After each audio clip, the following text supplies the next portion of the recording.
కొమరంభీం ఆసిఫాబాద్ జిల్లా జైనూర్ మండల కేంద్రంలో అంతర్జాతీయ పులుల దినోత్సవం సందర్భంగా అటవీశాఖ జోడేఘాట్ రేంజ్ ఎఫ్ఆర్ఓ జ్ఞానేశ్వర్ ఆధ్వర్యంలో జైనూర్ చౌరస్తా వద్ద ప్రధాన రహదారిపైన గ్రామీణ ప్రజలతో కలిసి ర్యాలీ నిర్వహించారు. అనంతరం ఎఫ్ఆర్ఓ జ్ఞానేశ్వర్ మాజీ గ్రంథాలయ సంస్థ చైర్మన్ కనక యాదవరావు మాట్లాడుతూ అడవులను ప్రతి ఒక్కరూ పరిరక్షించాలని, అడవులోని పులులను, ఇతర వన్యప్రాణులను మానవులందరూ రక్షించాలని వారు తెలిపారు. జైవన వైద్యాన్ని కాపాడినప్పుడే మానవుల జీవన మనుగడ ఉంటుందన్నారు. దివసాన్ని పురస్కరించుకొని మరి ఇక్కడ ఎఫ్ఆర్ఓ జ్ఞానేశ్వర్ గారు వాళ్ళ సిబ్బంది మూడు మండలకు సంబంధించిన వాళ్ళు మరి ర్యాలీతో పాటు మరి ప్రజలకు అవగాహన కల్పించడం జరిగింది. ఎందుకంటే అంతర్జాతీయంగా ఉన్నటువంటి అడవుల్లో ఈ టైగర్ జోన్ను మనం దాన్ని కాపాడుకోవాలా, ఎందుకంటే ప్రాణులు కాపాడితేనే మనకు అడవులు బాగుంటాయి కాబట్టి అంటే పుట్టుని రక్షించుకోవాలా.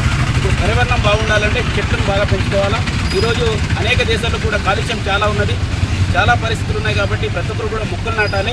ఉన్నటువంటి ప్రాణులను కూడా అడవిలో ఉన్నటువంటి పురుగులు కావచ్చు, ఇతర జంతువులను కూడా వేటాడకుండా జీవ వైవిధ్యాన్ని మరి కాపాడుకోవాల్సిన బాధ్యత మన ప్రజలపైన ఉంది. కాబట్టి మనం ఇటు జంతువులను అదే అటవిని పెంచితేనే మనకు మా మనుగడకు మంచిది. కాబట్టి మరి ఇటువంటి అంతర్జాతీయ పుల్ల దినోత్సవం సందర్భంగా ఈ గ్రామంలో ఉన్నటువంటి మండలంలో ఉన్నటువంటి గ్రామ ప్రజలందరూ కూడా మరి ఎఫ్ఆర్ఓ గారు సంబంధించిన సిబ్బంది, అటవీ శాఖ వారు ఇటువంటి అవగాహన కార్యక్రమాన్ని చేయడం చాలా అభినందనీయం.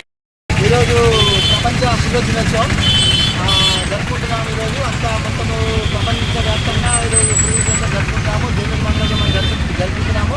ఈ కార్యక్రమానికి అందరూ గ్రామస్తులు కానీ మాజీ లైబ్రరీ మన యాదవ్ కానీ ఇవాళ అందరూ పెద్దలు ఈ కార్యక్రమం హాజరైనారు. ఈ మంచి కార్యక్రమం మనం అడవులను రక్షించాలి. ఈ అడవులను రక్షించిన భాగంగా జంతువులను కూడా రక్షించాలి.